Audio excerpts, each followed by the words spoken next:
তৈলোক্য পূজিতে দেবী কমলে বিষ্ণু বল্লভে যথা তং সুস্থিতা কৃষ্ণে তথা পবময়ী স্থিরা ঈশ্বরী কমলা লক্ষ্মীশ্চলা ভূতি হরিপ্রিয়া পদ্ম পদ্মালয় সম্পদ সৃষ্টি শ্রীপদ্মধারিণী দ্বাদশৈতানি নামালি লক্ষ্মী সংপূজ্য জ পঠেত স্থিরা লক্ষ্মীর ভর্বেত্তস্য পুত্র দ্বারা দেবী সহ পিতা মাতা ভাই বোন সহ জয় মা লক্ষ্মী নমদেব নারায়ণায় নম। লক্ষ্মী বৃহস্পতিবার যখন রোজ প্রত্যেক বৃহস্পতিবার যখন লক্ষ্মী পুজো করো তখন যে ঘট পাতবে সেই ঘটে একটা 1 টাকার কয়েন দিয়ে নেবে। আর ঘট পেতে যেভাবে ঘট পাতি আমরা সকলেই জানি, সেই ঘট পাতার পরে যখন মাকে পুজো করবে, মায়ের যখন পুজো করবে প্রথমেই গণেশের উদ্দেশ্যে ফুল দেবে ও একটা ফুল হাতে নিয়ে ওম গাং গণেশায় নম বলে ফুল দেবে। তারপরে কুবেরায় নম, তারপরে নারায়ণায় নম, তারপরে সূর্যায় নম, তারপরে অষ্টমী দিব্য নানা দেবতাভ্য নম, আর শেষে 33 কোটি দেবতাভ্য নম বলে ফুল দেবে লক্ষ্মীর ঘটে। তারপরে লক্ষ্মীর বাহন পেচকাওই নম বলে একটা ফুল দেবে। তারপরে একটা ফুল নিয়ে হাত জোর করে ধ্যান মন্ত্র বলবে। সমস্ত মন্ত্র পাঁচালিতেই থাকে, লক্ষ্মীর পাঁচালিতে। তারপরে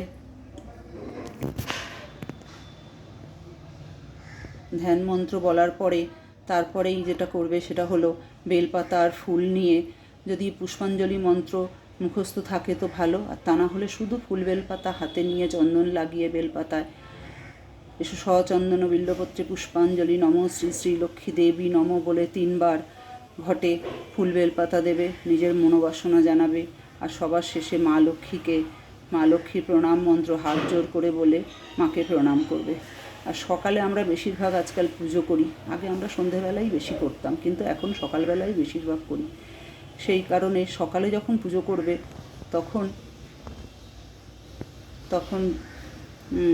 সকালবেলা পুজো করার সময় মা লক্ষ্মীর 108টা নাম বলবে, আর সন্ধেবেলা পারলে পাঁচালিটা পড়বে। আর যদি সম্ভব না হয় তাহলে নিজে যার ইচ্ছে মতন সকালবেলাই পাঁচালিটাও পড়বে, তবে মা লক্ষ্মীর 108টা নাম পড়লে খুবই ভালো।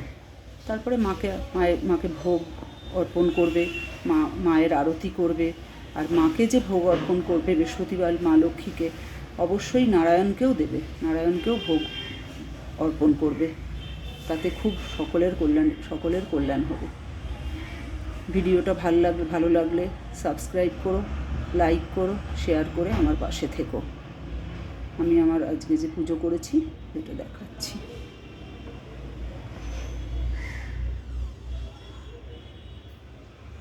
আর যাদের বাড়িতে ঠাকুর গোপাল আছে বা অন্য ঠাকুর আছে, যেখানে কাপড় পরাই আমরা ঠাকুরকে বা জামা পরাই, সেগুলো পারলে বৃহস্পতিবারের ক্ষেত্রে হলুদ রং ব্যবহার করো।